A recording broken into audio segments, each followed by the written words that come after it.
عن عمر رضي الله عنه أيضا قال: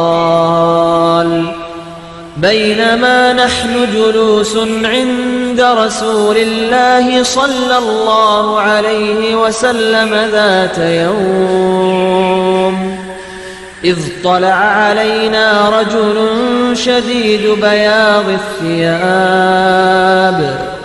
شديد سواد الشعر لا يرى عليه أثر السفر ولا يعرفه منا أحد، حتى جلس إلى النبي صلى الله عليه وسلم فأسند ركبتيه إلى ركبتيه ووضع كفيه على فخذيه وقال: يا محمد أخبرني عن الإسلام. فقال رسول الله صلى الله عليه وسلم: الإسلام أن تشهد أن لا إله إلا الله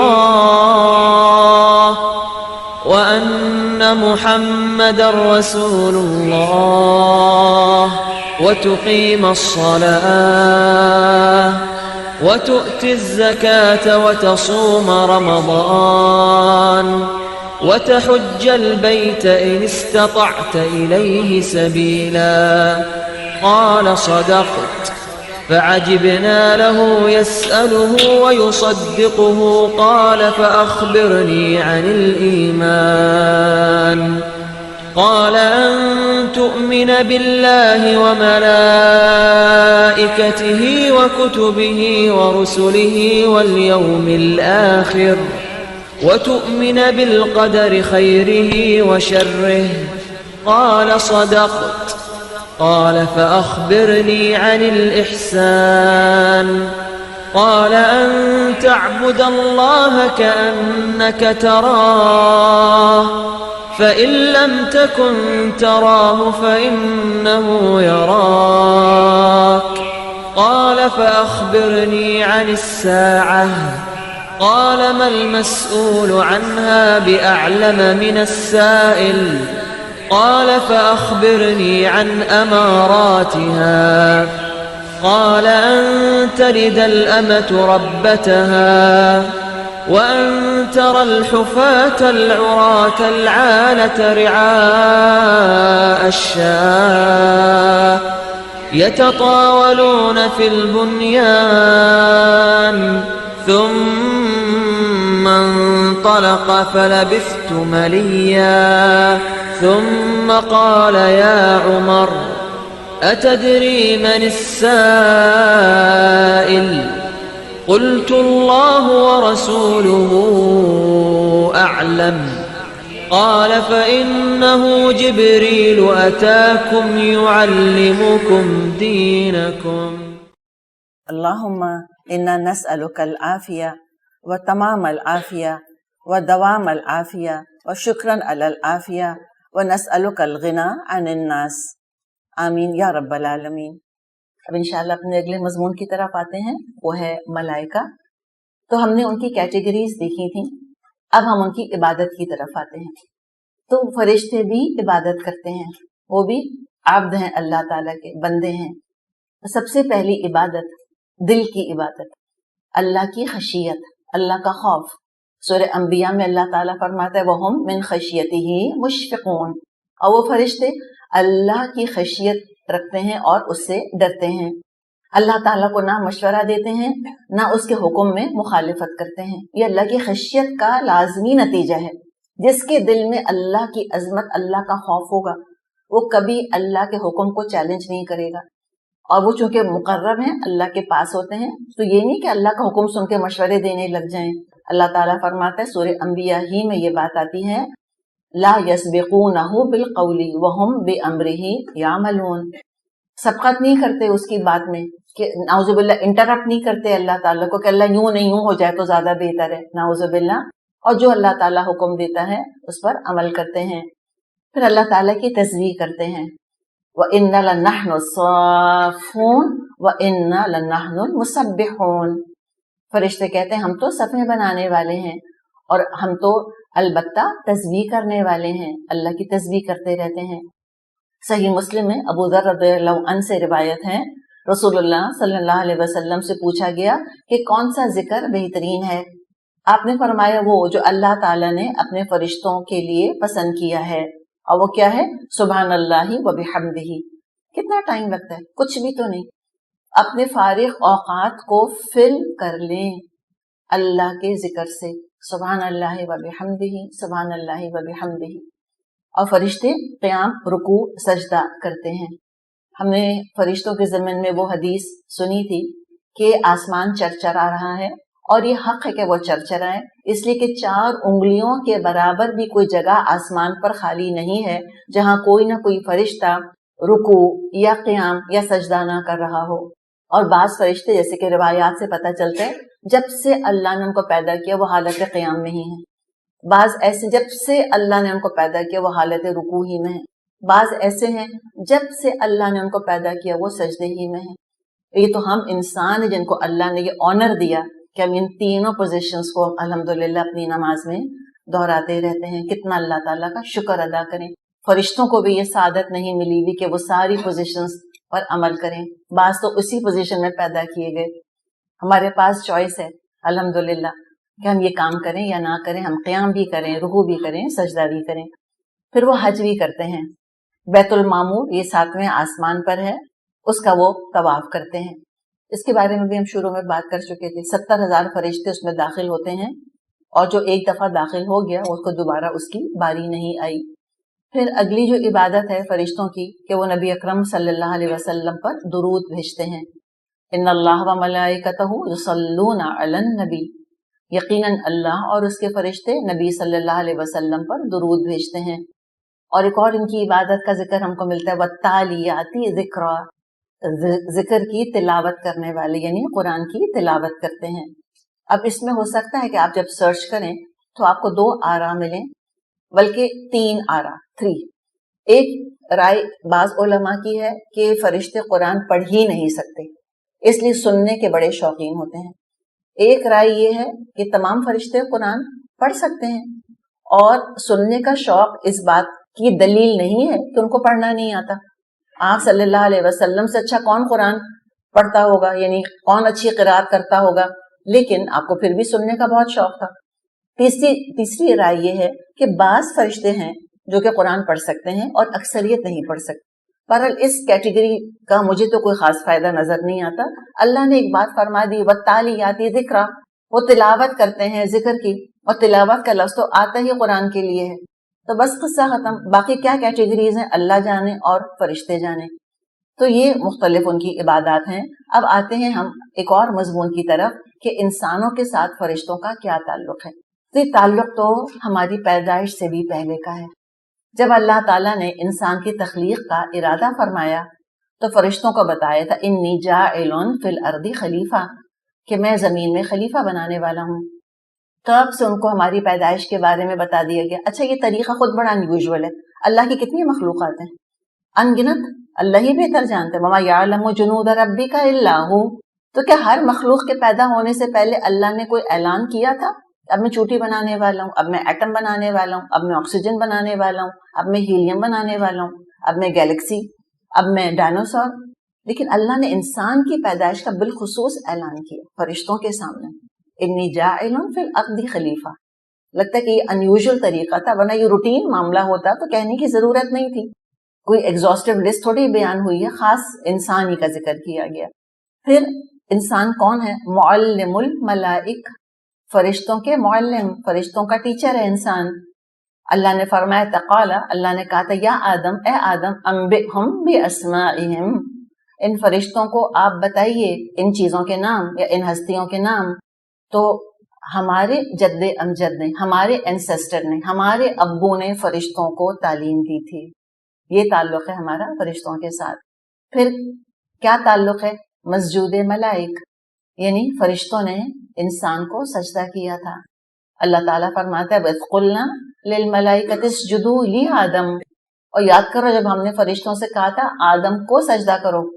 کیا عظمت ہے، دیکھیں الہ نہیں کہا، اسجدو الہ ہم کہتے ہیں الل کعبہ، کعبہ کی طرف رخ کر کے سجدہ ہم کرتے ہیں. تو الہ اور لی کے اندر فرق ہے.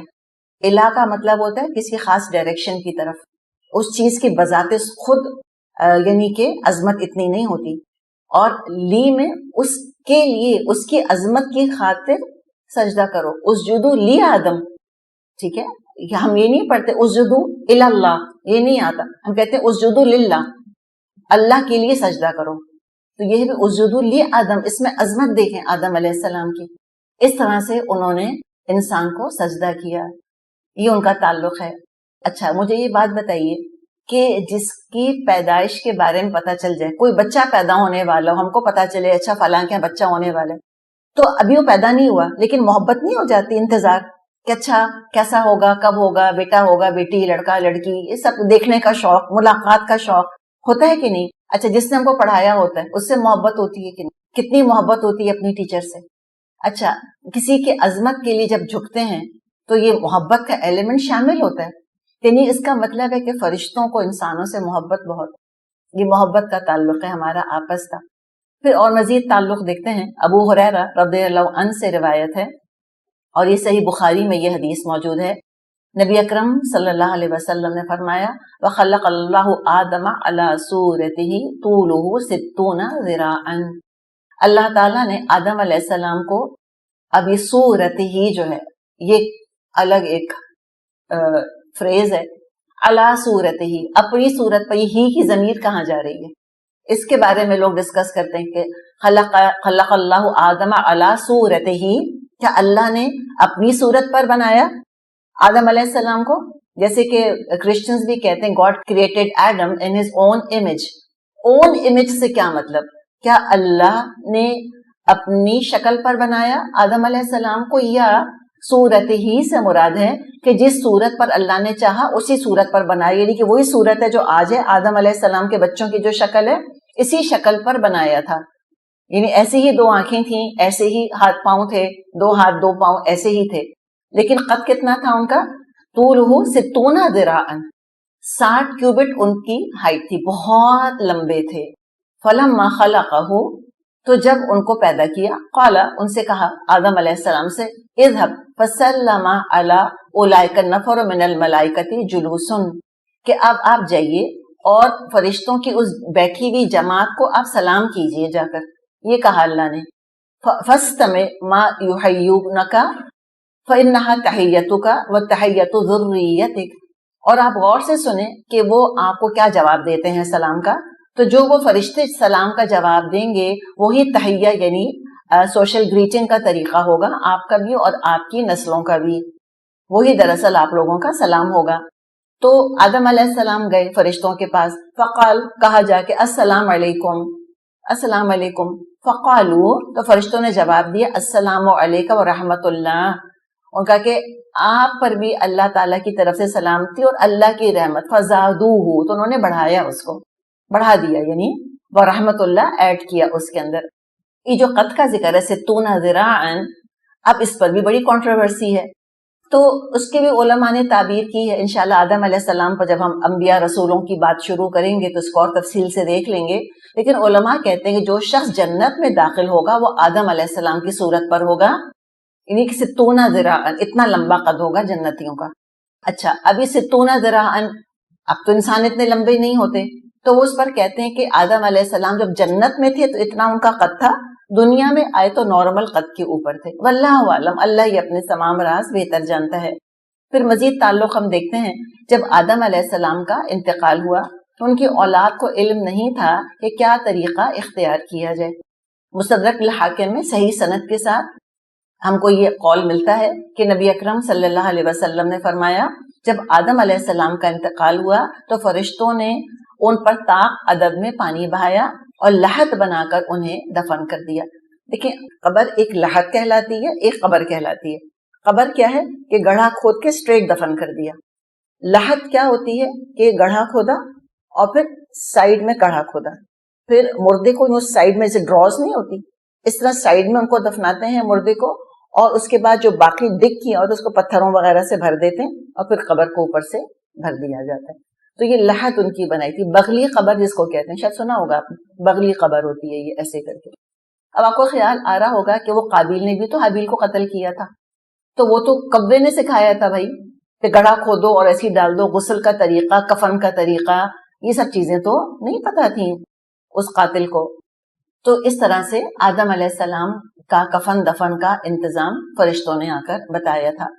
اور پھر اگر یہ تو ہم نے شروعات کا معاملہ دیکھا آدم علیہ السلام کا، اپنے ابو کا، اب میں اور آپ، میرا اور آپ کا تعلق کب سے شروع ہوتا ہے فرشتوں کے ساتھ؟ بڑا ہی قریبی تعلق ہے، ہماری پیدائش سے پہلے ہی جبکہ ہم اپنی ماں کے پیٹ میں تھے فرشتہ آیا تھا۔ یہ فرعون کے پاس بھی اور قارون کے پاس بھی اور موسیٰ کے پاس بھی اور عیسیٰ کے پاس بھی اور ابو جہل کے پاس بھی اور محمد صلی اللہ علیہ وسلم کے پاس بھی، سب کی ماؤں کے پیٹ میں فرشتہ آتا ہے۔ یہ وہ فرشتہ جو اللہ نے ارحام پر مقرر کیا ہوا ہے، وومز کے اوپر۔ بخاری اور مسلم میں حدیث ہے، آپ صلی اللہ علیہ وسلم نے فرمایا انہ اذا مر لنطفۃ اثنتان واربعون لیلۃ، اس میں کیا آ رہا ہے؟ اثنتان واربعون لیلۃ، 42 نائٹس گزرتی ہیں، بعث اللہ الیہا ملکن، اللہ تعالیٰ اس نطفے پر، یعنی کہ 42 ڈیز، ابھی تو پریگننسی کا پورا پتہ بھی نہیں چلا ہوتا کہ واقعی پریگننسی کنسیو کر بھی لیا کہ نہیں، ابھی تو خود ماں کو نہیں پتا چلا، اور اندر دیکھیں کیا کیا ہو رہا ہے۔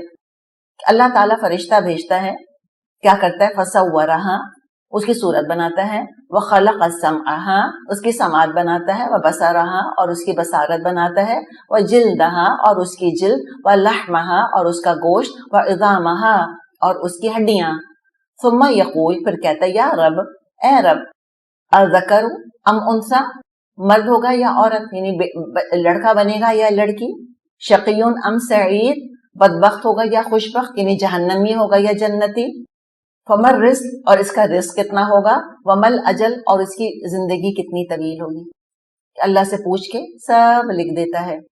بخاری میں ایک اور حدیث ہے، آپ نے فرمایا پھر اللہ تعالیٰ، یعنی جب کنسیپشن ہو جاتا ہے، حمل قرار پا جاتا ہے، پھر اللہ تعالیٰ فرشتہ بھیجتا ہے، اس کو 4 باتیں لکھنے کا حکم دیا جاتا ہے، عمل، اجل، رزق، خوشبخت ہے یا بدبخت، اور پھر اس میں روح پھونک دی جاتی ہے، ٹھیک ہے، ساتھ ہی ساتھ حفاظت کا بھی انتظام۔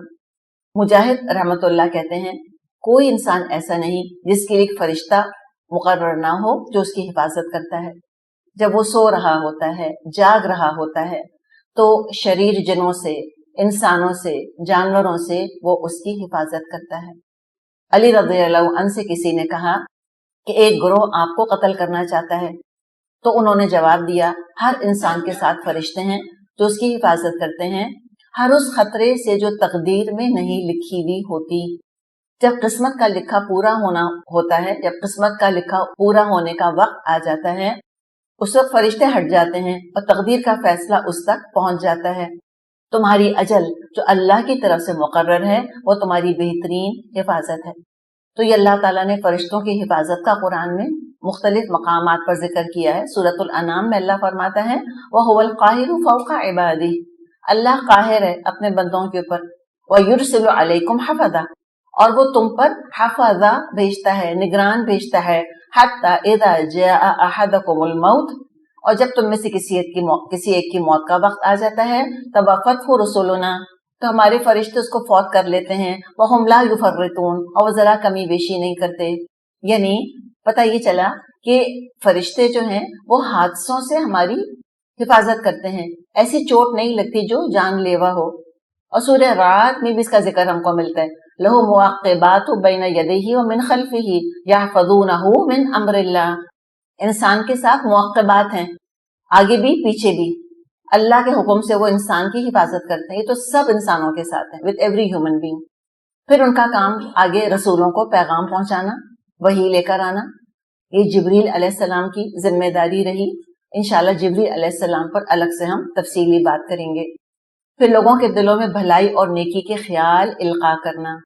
آپ صلی اللہ علیہ وسلم نے فرمایا تم میں سے کوئی نہیں جس کے ساتھ جنوں یعنی شیطان جنوں میں سے ایک قرین مقرر نہ ہو اور ایک فرشتہ۔ تو اب دیکھیں کیا کیا ہو گیا، ایک فرشتہ حفاظت کر رہا ہے جسمانی طور پہ، ایک فرشتہ مقرر ہے جو دل میں نیکی کا خیال ڈالتا ہے۔ یہ جو صبح میں اور آپ یہاں نکل کر آ کر بیٹھ گئے تو کسی فرشتے نے یہ خیال ڈالا تھا ہمارے دل کے اندر کہ جاؤ جا کے اللہ کا کلام، اللہ کے نام سنو تم جا کر؟ تو یہ فرشتہ ڈالتا ہے، اور ایک شیطان بھی ساتھ لگا ہوتا ہے، وہ روک رہا ہوتا ہے، ابھی نہیں، ابھی تو رمضان کی تیاری کرنی ہے، ابھی تو یہ کرنا ہے، کل بہت تھک گئے تھے، ویکینڈ تھا. تو یہ شیطان روک رہا ہوتا ہے، فرشتہ کہہ رہا ہوتا ہے کہ نہیں چلو تم نیکی کر لو. تو یہ 2 فرشتے تو یہی ہو گئے، اور 2 اور کون سے ہیں؟ کرامن کاتبین. اللہ تعالیٰ فرماتا ان علیکم لحافظین کرامن کاتبین یعلمون ما تفعلون، اور تم پر تو اللہ نے حفاظت کرنے والے مقرر کیے ہیں، وہ کرامن کاتبین ہیں، وہ جانتے ہیں جو کچھ تم کرتے ہو. ایک اور حدیث میں آتا ہے کہ اللہ تعالیٰ نے بری نیت اور برا ارادہ لکھنے سے فرشتے کو منع کر دیا کہ بری نیتیں، برے ارادے نہیں لکھو جب تک کہ وہ عمل نہ کر لے، اور اچھے عمل کی نیت پر اجر لکھا جاتا ہے. اچھے عمل کی نیت، عمل نہیں کیا، نیت کی ہے، اجر مل جاتا ہے، اور اس اچھی نیت پر عمل کر لے تو 10 نیکیاں لکھی جاتی ہیں. بری نیت کر کے بیٹھا ہوا ہے، گناہ نہیں لکھا ہوا. بری نیت کر کے باز آ جائے گا تو اجر لکھا جائے گا، اور اس بری نیت پر عمل کر کے برا عمل کر لے گا تو ایک ہی برائی لکھی جائے گی. اس مضمون کی حدیث ہمیں صحیح مسلم میں ملتی ہے. معجم طبرانی میں ایک حدیث ہے، لیکن اس کے بارے میں جب تحقیق کری تو پتہ چلا کہ وہ صحیح نہیں ہے. کہ حدیث میں یہ آتا ہے کہ جو گناہ لکھنے والا فرشتہ ہے اس سے کہا جاتا ہے کہ 6 ساعات 6 گھنٹے انتظار کرو. ابھی 6 گھنٹے کا انتظار کرنا، یہ علماء کہتے ہیں کہ یہ جو حدیث ہے یہ اس کے راوی ہیں یہ درست نہیں ہے، واللہ عالم. بہرحال ہم کوئی ٹائم لمٹ کیوں لگائیں، اللہ بہتر جانتا ہے کتنے عرصے تک اس کو رکنے کا کہا جاتا ہے. سفیان ثوری رحمۃ اللہ علیہ کہتے ہیں، یہ ان کا اپنا قول ہے، نبی اکرم صلی اللہ علیہ وسلم سے منسوب نہیں کر رہے. تو وہ کہتے یہ ہیں کہ جب انسان نیکی کا ارادہ کرتا ہے تو روح سے مشک کی خوشبو آتی ہے، یعنی ایک ایسا لگتا ہے جیسے کہ بڑی پلیزنٹ خوشبو آ رہی ہے. اور گناہ کا جب وہ ارادہ کرتا ہے تو بدبو آتی ہے. ابھی سفیان ثوری ہیں رحمۃ اللہ علیہ، وہ ایک غیب کا معاملہ بیان کر رہے ہیں. نام تو نہیں لے رہے کسی صحابی کا یا نبی اکرم صلی اللہ علیہ وسلم تک یہ قول نہیں پہنچ رہا، لیکن یہ تو غیب کی بات ہے تو اپنے دل سے تو نہیں گھڑ سکیں گے. لیکن بہرحال سند تو اس کی نہیں پہنچتی اللہ کے رسول تک، تو اب مرضی ہماری، ہم چاہیں قبول کریں چاہیں اس کو قبول نہ کریں. لیکن یہ مضمون جو ہے یہ اپیل کرتا ہے کہ اگر نیکی ہے تو نیکی کی ضرور کوئی برکت ہوتی ہوگی، کوئی اس کا نور ہوتا ہوگا، کوئی اس کی خوشبو ہوتی ہوگی. جب ایمان کا مزہ ہو سکتا ہے، حلاوت الایمان، تعمل ایمان ہو سکتا ہے، تو نیکیوں کا بھی ہوگا. اور گناہ کا ارادہ کرنے سے وہ بدبو یا گندگی یا خباثت یا کوئی ظلمات، کوئی اندھیرا ہوتا ہوگا انسان کے ساتھ یقیناً. تبھی آپ دیکھیں گناہ کر کے انسان خود کتنا بھجتا ہے، اور نیکی کر کے خود طبیعت کتنی خوش ہوتی ہے، کوئی دیکھے نہ دیکھے. چلیں انشاءاللہ یہیں تک آج ہم کرتے ہیں. اقول قولی ھذا واستغفر اللہ لی ولکم ولسائر المسلمین والمسلمات.